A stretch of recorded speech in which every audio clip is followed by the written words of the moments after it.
ok gars yi attachez vos ceintures immédiatement. xëri la sëtub Kocc Barma bi nee la 17 6e mois 1937 ak kaddu Balaji plus précisément ginnaaw yowmal xiyam ci fer pele ku corriger sa bopp ngay si te ñu dëbb lay kuur am ngeen jàmm mbaa ngeen yebu leen naka koor gi yéen a ngi koy gérer a gérons le corps ci fer pele am moo àdduna yàllaa ko moom weer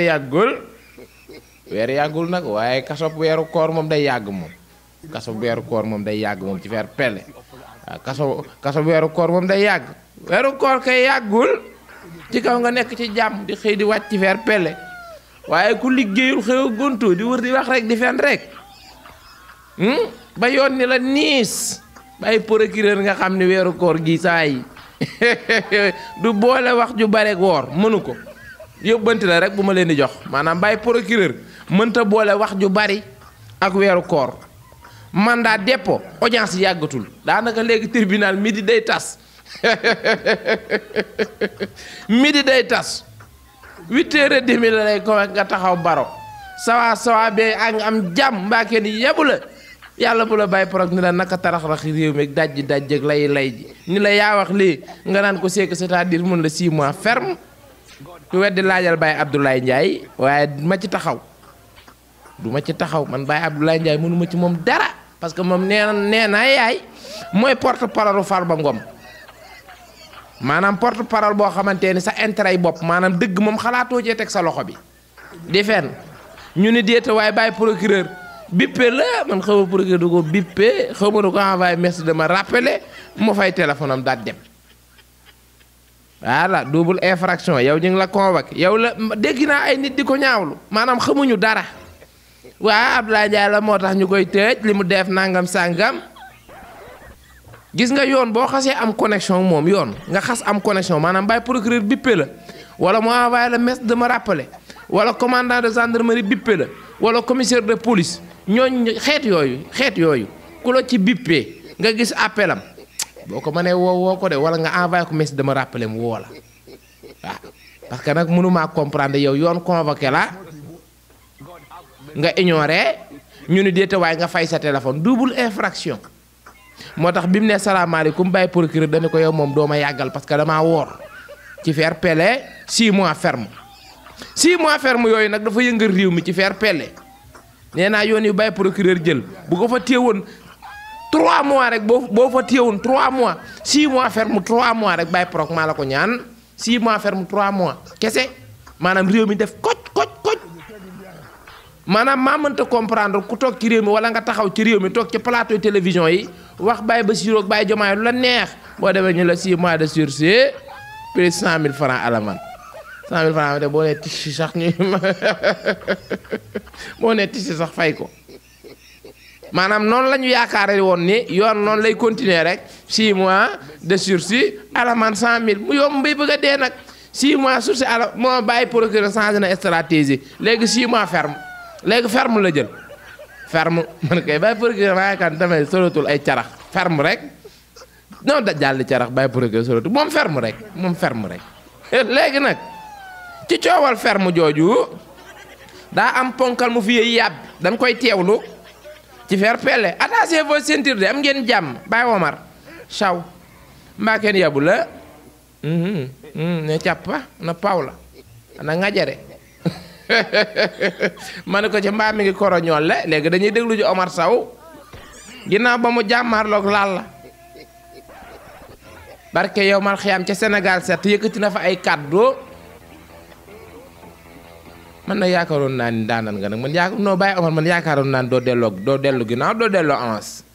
barke yow mal xiyaam man yaakaaroon naa ni góor dëgg mooy Omar Sow ndekete l'apparence xaw ma nu ko tubaab di waxatee trompeuse ku corriger sa bopp tapet nga ci fer pelle dañuy déglu ji Omar Sow gars yi daal di ñëwaat. moom moo baax Diomaye moo bon lu bon Diomaye la. parce que démb lan moo tax démb mu taxaw ni il faut ngeen respecter Bassirou Diomaye. dama ne Omar li ngay wax nii dafa contradictoire. xam nga tey dama ne fumisterie lu tax olof créé ko mooy nit mun na taxaw di wax lu mu gëmut loolu mooy fumisterie. d'accord. dañ leen désactivé ay mouton lañu non mais Omar il faut dañ leen di désactiver. il faut enlever ce mot là. ay dama ne ay mouton la dañ leen bul toog si dama ne di leen traiter de mouton quand même c'est pas du respect. may ma xam nga lu tax ma leen traité. non je vous en. dama ne je vais les traiter plus que de mouton xam nga lu tax parce que ce qu'ils ont traité ils nous ont traité de bandits toog seen plateau traité nañu ay bandits traité nañu ay sàcc moo gën a bon. d'accord il faut non je dis d'accord non c'est toi que je dis d'accord. il faut écouter dama ne xamul dama ne. c'est pas cadre. non dama ne hypocrisie moo fi war a jeex non dama ne Sénégal hypocrisie moo fi jeex mooy bu ñu fi toogee ñoom sur plateau bi ils nous ont traité de voleurs ils nous ont traité de tous les noms. surtout parce que nga xam ne image bu gën a bon ci réew mi bu gën a bon ci Sénégal ci nit ku gën a bon mooy l'image de Pastef nit. c'est que mu génn mu wax ni foo ko ma yu mu yor c'est que mu génn ne est-ce que moom mos Adji Sarr wala mosu ko c'est des questions yoo xam ne ci lañ koy laaj. maanaam sa raisonnement. non waxuma loolu de man damaa jàpp ne ku bokk Pastef da ngaa bon. man loolu laa jàpp man loolu laa jàpp. ñoom ñëpp a yem ñoom ñëpp a yem. parce que seen boo waxee loolu boole nga ci président. dama ne ñoom ñëpp a yem ñoom ñëpp a yem parce que man ay nit mënuñoo taxaw. je vais te dire tey ñoom ñoo ne loi amnistie bi ku mel ni docteur Diallo d'après les informations que nous avons sur dans l'amnistie te mu dëkk yëmbal bokk na ci ñu fay ay nit pour ñu taal sama kër papa ak sama kër yaay. bu nekkuloon intervention information bi ma am bu ma waaw kooku fan laa koy bëggee docteur Diallo bi yor pharmacie nationale. asalaamaaleykum bonjour chers tous et à toutes c'est faire une petite vidéo accompagnée d'une lettre d'excuse au docteur Seydou Diallo suite à une émission que j'avais fait le 7 janvier à Sénégal 7 en m'accusant d'avoir envoyé des gens au courant du mois de juin pour incendier chez mes parents à Yeumbeul Sud à la suite d'une situation directe m'a envoyé un registre diffusé encore une fois ces informations que j'ai été induit en erreur et pourtant demande à mes plates excuses au docteur Seydou Diallo et en tout cas vraiment merci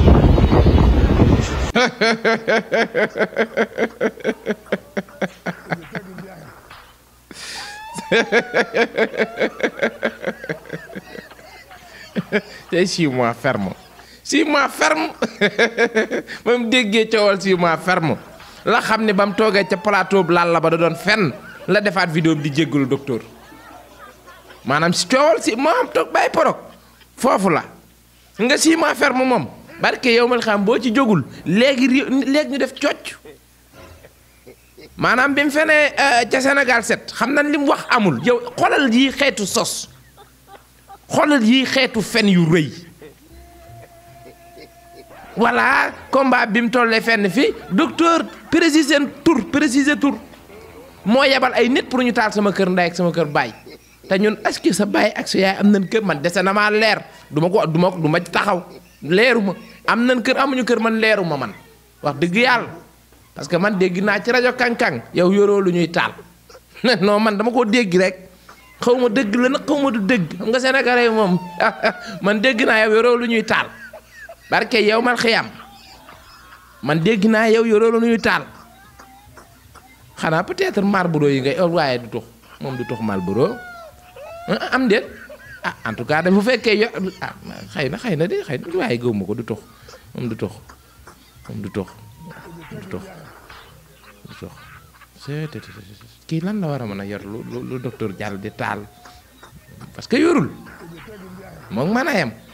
ngir Ndakaaru Njaga Njaay lay jël mënta luye taxi avancé centimètre Njaga Njaay lay jël di la dajj lay yorul faqiir la faqiir képp la boo gisee xeesaayam bii nga yaakaar ne ay diw la déedéet daw ma bii lay diwoo yàllaa ko nattoo xees yàllaa ko nattoo xees voilà parce que nag ñu bari may laaj yooyu waa ji dafa teen yi boo gisee xam ne ko yorul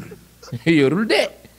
voilà daw mi lay diwoo iskin laay yàlla ci boppam moo ko nattoo xees moom nag dama yaakaar ne bi ko yàllay bind xam nga yàlla bi mu ñuy bind foofu liggéey boobu daa doyoon warte yàgg lool ku yàkkamte rek da ngay jóg dem say pièces du mat ku yàkkam da nga jóg dem yàlla mi ñuy bind ku yàq ñi amul patience tooguñu de yàlla mi ñuy bind dégg naa ñu bari na ñoo xam ni dañuy wër di fen ak di nettali appareil bi tax doomu aadama am dignité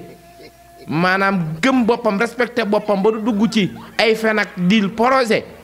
non waa APR xaaruñu ko fa ñii yàlla da leen di bind pareegul ñu jóg daw pièce bii tee nit di fen nekkul ci ñoom non amuñu ko ci faire pere day leer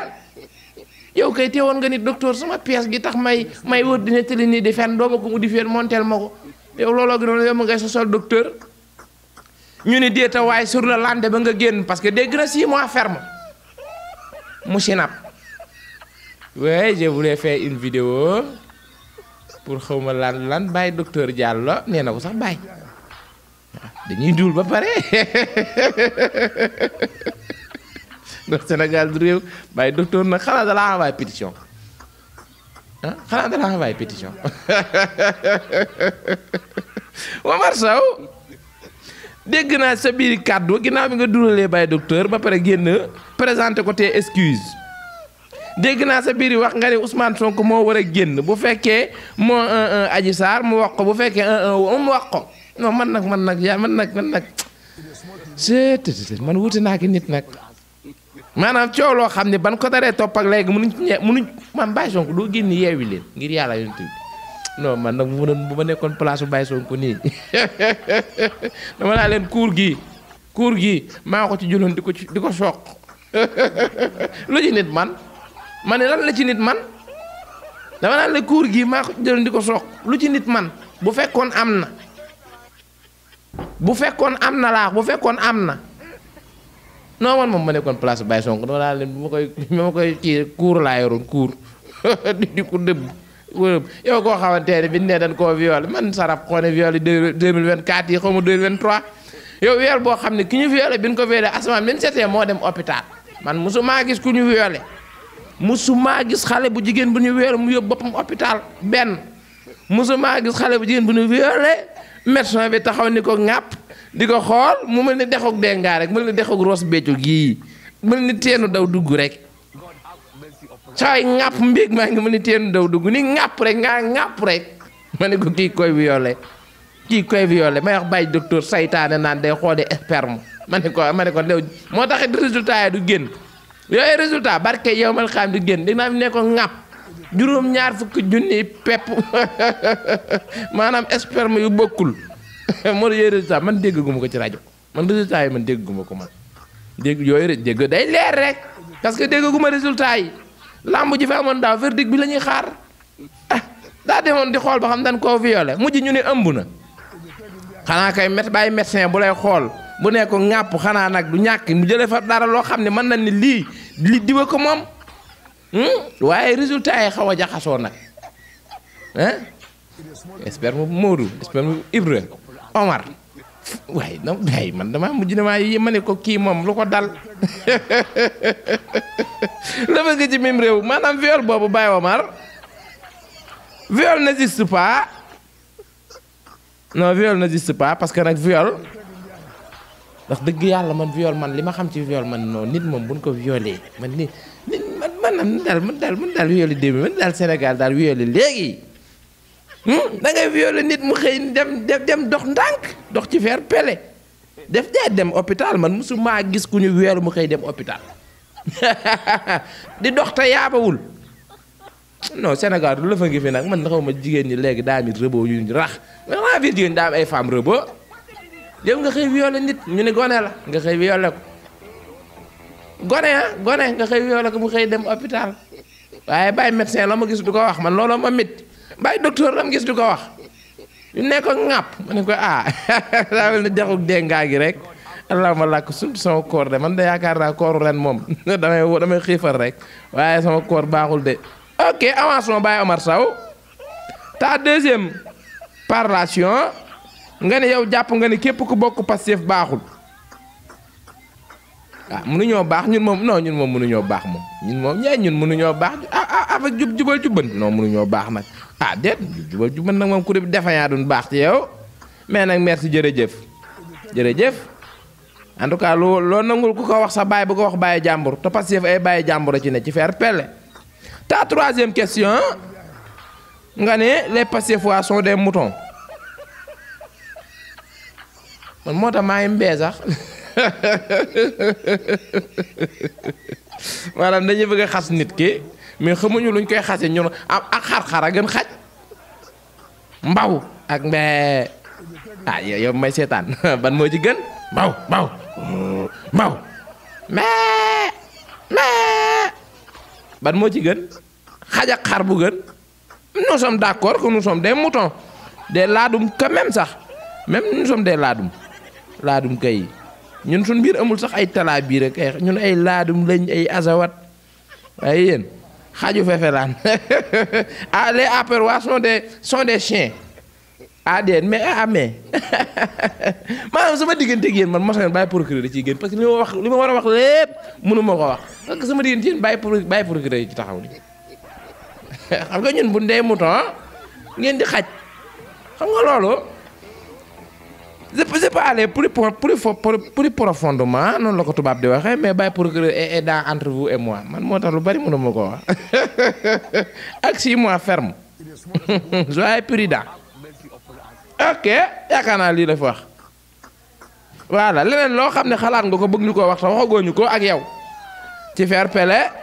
bu fekkee da ngaa tudd suñu baay nag wax dëgg yàlla ku tudd suñu baay sa baay ku tudd suñu yaay sa yaay ci fair play ku corriger yaa xam réew mi dañu koo bokk te yëfi ñëpp la fi ku ne ngi ci nee naa leen man xërisatub kocc bi lu waay jumbuta wax Seydina Ousmane Sonko man xërisatub kocc bi jumbuma la koo wax te boo insister ma noq la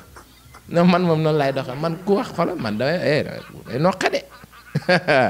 lu waay jumbuta wax Seydina Ousmane Sonko man xërisatub kocc bi jumbuma la ko wax ci fair play ah waaw ku ñu doxat ñu day la am nga jàmma boo insisté ñu noq lay cour ci fair play